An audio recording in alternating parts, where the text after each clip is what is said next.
brought to you by V-Guard. નમસ્કાર, હું છું જયેશ. નમસ્કાર. કોની સત્તાના મહાસંગ્રામ સાથે હું છું જિજ્ઞાસા અને જે પ્રમાણે વિગતો મળી રહી છે એક્ઝિટ પોલના તારણો મુજબ સતત ત્રીજી વખત મોદી સરકાર બની રહી છે.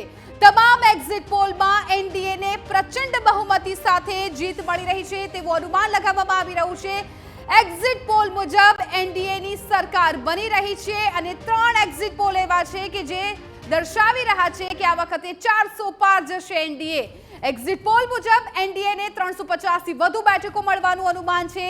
વિપક્ષના ઇન્ડિયા ગઠબંધનને મળી શકે છે 145 થી 150 જેટલી બેઠકો.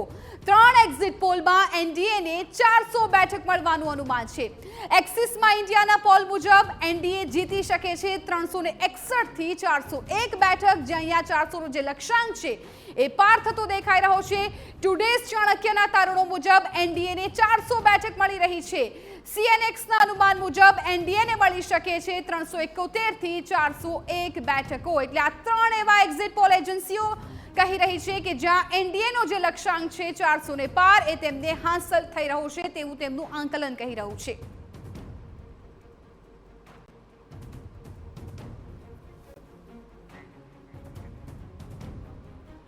એક્ઝિટ પોલના આંકડા કેટલા એક્ઝેક્ટ સાબિત થશે તે તો 4 જૂને ખ્યાલ આવશે, પરંતુ હાલ જો આખો સિનારિયો જોવા જઈએ તો એવરેજ 350 બેઠક એનડીએ ગઠબંધનને મળી રહી છે, જ્યારે 145 થી 150 બેઠક ઇન્ડી ગઠબંધનને મળી રહી છે. પરંતુ આ તમામની અંદર એક વાત નક્કી છે કે 5 દશકમાં પહેલીવાર એવું થશે કે ત્રીજી વાર કોઈ સતત સરકાર બનાવવા જઈ રહ્યું છે અને મોદી સરકાર આખરે આ 5 દશકની અંદર ત્રીજી વખત સરકાર બનાવી રહ્યું છે તેવું એક્ઝિટ પોલના આંકડા કહી રહ્યા છે. અને સૌથી મોટી વાત એ છે કે આખા પણ આ પ્રચારની અંદર જે 400 પારનો નારો આપવામાં આવ્યો હતો તો 3 એવા એક્ઝિટ પોલ છે કે જે 400 પારની બેઠકો આખરે બતાવી રહ્યા છે.